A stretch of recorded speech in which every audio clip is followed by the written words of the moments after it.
तो कंडक्टर के मोशन के कारण ही या फिर फ्लेमिंग लेफ्ट हैंड रूल के कारण इलेक्ट्रिक मोटर का जन्म हुआ। Electric motor, it is a rotating device used for converting electric energy into mechanical energy.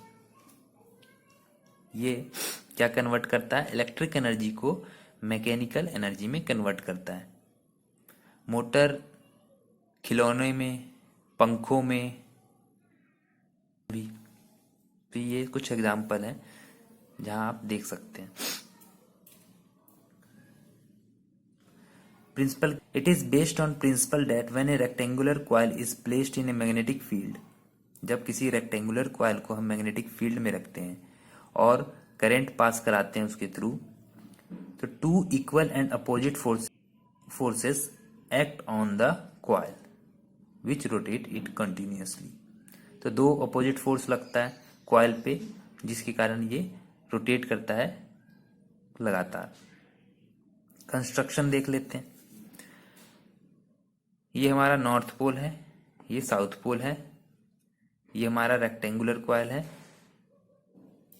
ये R1 R2 रिंग्स हैं, स्प्लिट रिंग्स या फिर कम्यूटेटर बोल सकते हैं इसे।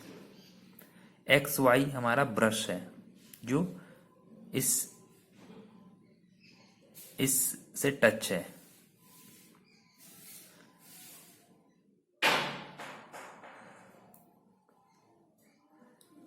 अगर हम इसको नहीं टच करेंगे, जब ये शाफ्ट घूमेगा तो पूरा वायर ये लपेट देगा, इसलिए पूरा वायर ना लपटे, इसलिए हम इसको ब्रश के थ्रू कनेक्ट करते हैं। और ये हमारी बैटरी है, इलेक्ट्रिसिटी सप्लाई कर रहे हैं हम एक्स से। ये की है।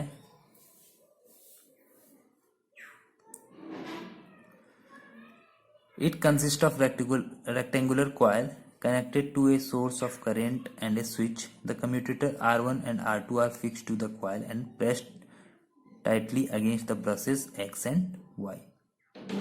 The function of commutator is to reverse the direction of current. Commutator का काम क्या है? ये डायरेक्शन को रिवर्स कर देता है करंट के, फ्लोइंग थ्रू द कॉइल, जो कॉइल के थ्रू फ्लो कर रहा है। आफ्टर एवरी हाफ रोटेशन, प्रत्येक आधे रोटेशन में, in an electric motor split rings act as a commutator. In an electric motor में स्प्लिट रिंग्स कम्यूटेटर की तरह काम करता है।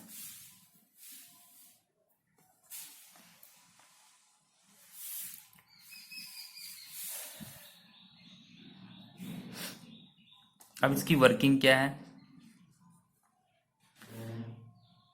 ले लेते हैं। Rectangular coil ABCD horizontal position में है। जब की को क्लोज किया जाएगा तो करंट फ्लो करेगा X के थ्रू और आएगा इस तरफ Y के थ्रू।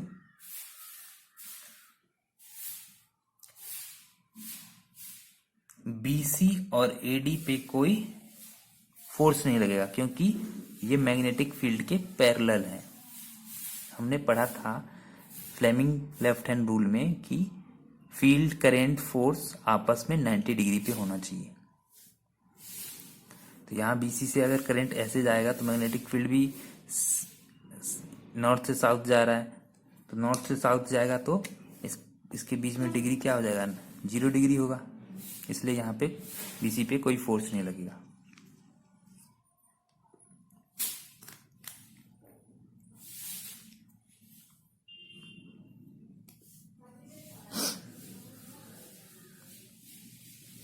और AB पे जो है, AB साइड में फोर्स किस तरफ लगेगा वो हम लेफ्ट हैंड से पता कर लेते हैं। AB करंट किधर से जा रहा है? A से B की तरफ। ये करंट, ये हमारा करंट हो गया, A से B की तरफ जा रहा है। और मैग्नेटिक फील्ड नॉर्थ से साउथ की तरफ होता है। ये हमेशा याद रखिएगा, ये टिप होता है ये साउथ की डायरेक्शन में होना चाहिए। तो ये इस पे फोर्स किधर लगा? अंगूठा डाउनवर्ड है, तो इस साइड जो फोर्स लगेगा वो नीचे की तरफ लगेगा। नीचे की तरफ फोर्स लगेगा। इस तरफ सी से डी करंट आ रहा है, सी से डी नीचे की तरफ करंट आ रहा है, फील्ड हमारा इस तरफ है, तो फोर्स ऊपर की तरफ लग रहा है, फोर्स हमारा ऊपर की तरफ लग रहा है। ये हमारा सी से डी की तरफ आ रहा है, ये मैग्नेटिक फील्ड एन से साउथ की तरफ, और ये हमारा मोशन ऊपर की तरफ। तो मोशन ऊपर की तरफ, तो इस पे ऊपर जाएगा और ये नीचे जाएगा। तो ये जो हमारा ऐसे था रेक्टेंगुलर कॉइल, अब ये इस पे नीचे की तरफ लग गया, तो ये नीचे की तरफ जाएगा, इस पे ऊपर लग रहा था तो इस तरफ घूमेगा, रोटेट करेगा। तो direction of force is obtained by applying Fleming left hand rule. This cause the coil to rotate in the anti clock direction. तो ये एंटी क्लॉक डायरेक्शन में मूव करने लगेगा coil. When the rotating coil is in the vertical position, जैसे ये vertical position में आएगा इस तरीके से, द ब्रशेज लूज कॉन्टैक्ट। जो ये ब्रश है यहाँ पे और ये ब्रश, तो लूज कॉन्टैक्ट, ये मतलब कॉन्टैक्ट खो देंगे। जब ये मान लीजिए यहाँ पे ये ब्रश इस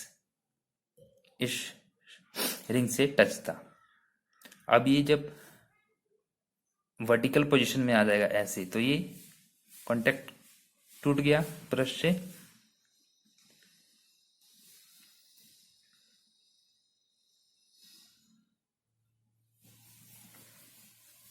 करंट स्टॉप फ्लोइंग, तब उस समय करंट उसमें जाना बंद हो जाएगा, लेकिन कॉइल के पास इनर्शिया आ गया होगा मोशन का, इनर्शिया ऑफ मोशन, तो इसलिए वो रुकेगा नहीं, वो लगातार रोटेट करता रहेगा। When the coil rotates, the rings change their position and come in contact with opposite brush. अब क्या होगा, जो इस तरफ Y से टच था, अब ये इधर आएगा तो ये X से टच हो जाएगा। अब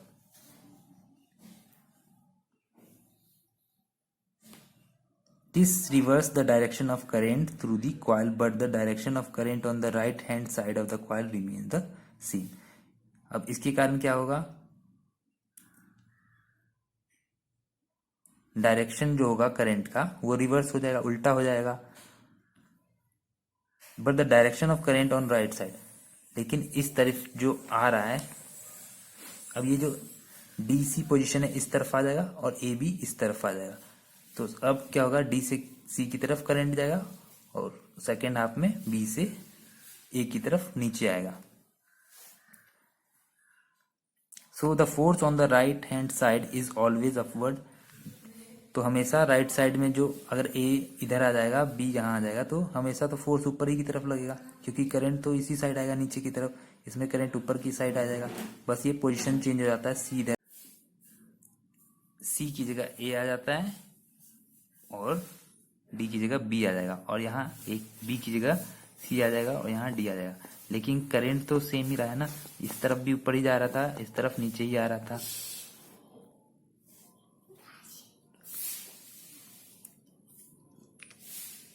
इसीलिए इसमें फोर्स हमेशा ऊपर की तरफ ही लगेगा, इधर नीचे की तरफ ही लगेगा। So the force on the right hand side is always upward and force on left hand side is always downward direction. Thus the coil continues to rotate in anti, इसलिए ये लगातार इस तरीके से एंटी क्लॉक डायरेक्शन में move करता रहेगा, ऐसे ऐसे ऐसे, ऐसे। The speed of rotation of motor can be increased by, जो मोटर की स्पीड है उसको कैसे बढ़ा सकते हैं, तो हम क्या करेंगे, जो करंट की स्ट्रेंथ है उसको बढ़ा देंगे कॉइल में, increasing the number of turns in the coil, जो टर्न्स है उसको ज्यादा कर देंगे कॉइल की, एरिया बढ़ा देंगे कॉइल का, increasing the area of the coil, increasing the strength of magnetic field, और जो मैग्नेटिक फील्ड है उसकी स्ट्रेंथ को बढ़ा देंगे। Commercial electric motor, it has the following components. हम परमानेंट मैग्नेट को हटा के इलेक्ट्रोमैग्नेट का यूज करते हैं। An electromagnet in the place of permanent magnet, large number of turn of conducting wire in the current carrying coil, ज्यादा संख्या में टर्न्स का यूज करते हैं कंडक्टिंग वायर में. Soft iron core on which the coil is wound. The combination of soft iron core and coil, जो soft iron core और coil का कॉम्बिनेशन होता है उसे हम आर्मेचर बोलते हैं. इससे क्या होता है, ये मोटर की पावर को बढ़ा देता है. Electric motor is used in electric fans, refrigerators, mixtures, washing machine, computer, MP3 players.